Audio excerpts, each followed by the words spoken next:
Good morning दोस्तों। आप लोगों का स्वागत है एक बार फिर से मेरे इस यूट्यूब चैनल पे। मैं हूं रंजीत, एक वेलनेस कोच, और यहाँ पे मैं रहने वाला हूँ आपका होस्ट एंड गाइड। मैं हेल्थ की बातें करने वाला हूँ और आज का हमारा टॉपिक है हेल्दी हार्ट। हम सभी के पास एक अपना हार्ट है और इसे हम सभी हमेशा स्वस्थ एंड फिट रखना चाहते हैं, और हमें से कोई नहीं चाहता है कि कोई भी प्रॉब्लम कभी भी हमारे साथ आए। लेकिन जाने अनजाने कुछ ऐसी चीज़ें हम कर जाते हैं जिसकी वजह से अक्सर हमें प्रॉब्लम फेस करना पड़ता है। आइए आज हम लोग जानते हैं कि वो कौन सी चीज़ें हैं जिसकी वजह से हमें प्रॉब्लम फेस करनी पड़ती है, और कौन सी चीज़ों को अपना करके हम सदा अपने हार्ट को हेल्दी रख सकते हैं। चलिए शुरू करते हैं आपका टॉपिक। दिल थाम के बैठ जाइए जानने के लिए। और सबसे पहले हम लोग जो शुरुआत करते हैं वो एक टर्म से। मुझे पता है कि आप में से हर कोई इस शब्द को भली भांति जानता होगा, भली भांति परिचित होगा, और इसका नाम है कोलेस्ट्रॉल। मुझे उम्मीद है कि आप सभी लोग कोलेस्ट्रॉल को बहुत ही अच्छी तरह से जानते हो। लेकिन ये होता क्या है और पाया कहाँ जाता है? ये बेसिकली एक मोम जैसा कुछ सब्सटेंस होता है, मोम जैसा वैक्सी सब्सटेंस हो जाता है जो हमारी खून की नलियों के बीच में जमा होता है।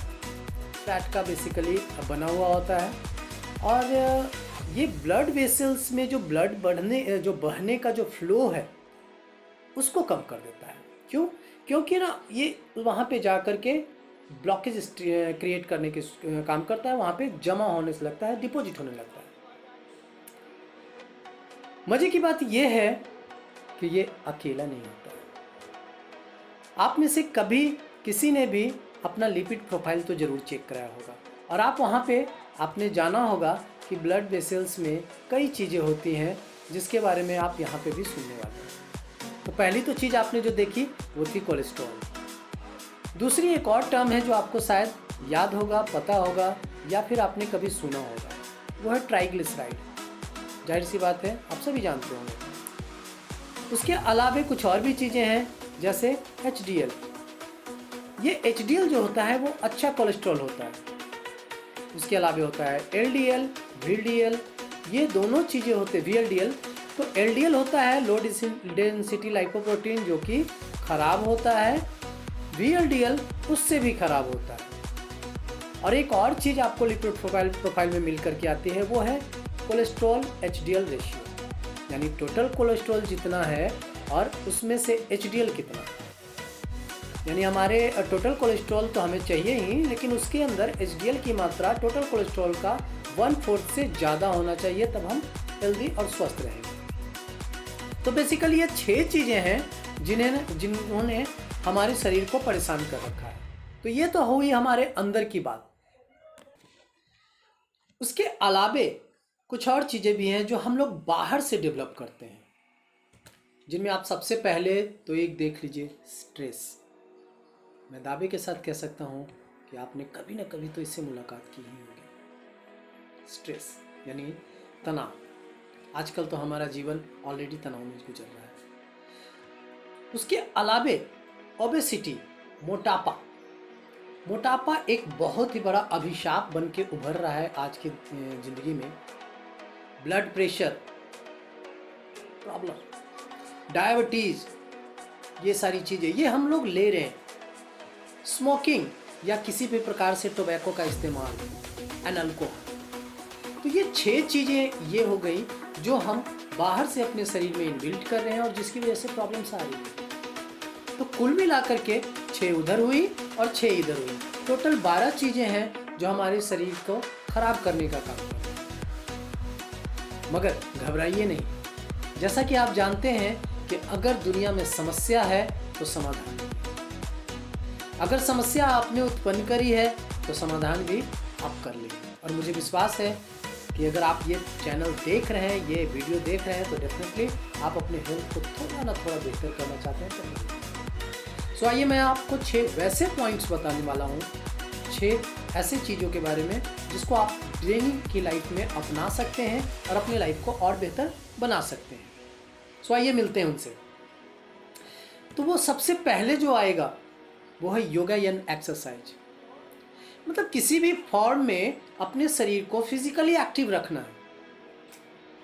एक्सरसाइज या योगा प्रतिदिन करने की चीज़ है और ये कोई मेडिसिन नहीं है कि जो डॉक्टर कहेगा तो करेंगे। बेसिकली ये हमारे शरीर की प्रतिदिन की ज़रूरत है, इसलिए बिना किसी के कहे हमें डेली बेसिस पे इसे करना चाहिए। दूसरी चीज़, एंटीऑक्सीडेंट की भरपूर मात्रा हमें प्रतिदिन लेनी चाहिए। अब चाहे आप उनको नेचुरल फ्रूट्स एंड वेजिटेबल से लें, अदरवाइज किसी सप्लीमेंटेशन से लें, मर्जी आपकी। दूसरी उसके बाद आती है फाइबर की बात। हमारे शरीर को पर्याप्त मात्रा में फाइबर चाहिए। अगर पर्याप्त मात्रा में फाइबर हमारे शरीर में रहेगी, बेहतर रहेगा हमारा शरीर, हमारा स्वास्थ्य, हमारा हेल्थ, हमारा हार्ट। एंड देन अगर आप हार्ट को और हेल्दी बनाना चाहते हैं तो कुछ चीज़ें और करने की जरूरत है, जैसे कि शरीर में ओमेगा 3 की पर्याप्त मात्रा। अगर हम ओमेगा 3 हमारे शरीर में पर्याप्त मात्रा में जाता रहता है तो जाहिर सी बात है कि हमारे हार्ट को वो फ्लेक्सिबिलिटी मिलती रहती है और हमारा दिल बहुत अच्छा होता चला जाता है। इसके अलावा जो पांचवी चीज़ है वो है न्यूट्रिशनली बैलेंस्ड फूड। खाना हम सभी ने बचपन से खाया है और जब तक जीवन में रहेंगे, जब तक धरती पर रहेंगे तब तक खाएंगे, लेकिन फर्क इस बात से पड़ने वाला है कि वो वाकई में क्या न्यूट्रिशनली बैलेंस्ड है, और अगर है, गुड न्यूज़, अच्छी बात है, तो आप सदा स्वस्थ एंड फिट रहने वाले हैं। And finally lastly, fruits and vegetables. Heart के लिए फ्रूट्स एंड वेजिटेबल तो बहुत बेहतरीन होते ही हैं। अगर आपने रेड कलर का फ्रूट एंड वेजिटेबल्स इस्तेमाल किया तो आप हार्ट को और बेहतर न्यूट्रिएंट्स देने वाले हैं और बेहतर बनाने वाले हैं। डिसाइड आपको करना है कौन सी रेड फ्रूट्स आपको पसंद है, कौन सी रेड वेजिटेबल्स आपको पसंद है, वो चुन करके आपको देना है। सो ये 6 उपाय हुए जिसकी वजह से आप अपने हृदय का, अपने दिल का अच्छा ख्याल रख सकते हैं। सो मैं वापस से आपको एक बार फिर से यही बताने वाला हूँ, यही बता रहा हूँ कि प्लीज़ अपनी सेहत का आप ख्याल रखिए। मैं आपके सामने इसी प्रकार की काम की बातें शेयर करता रहूँगा। सो तब तक स्वस्थ रहिए, फिट रहिए, मज़े करिए और इस हार्ट का ख्याल रखिए।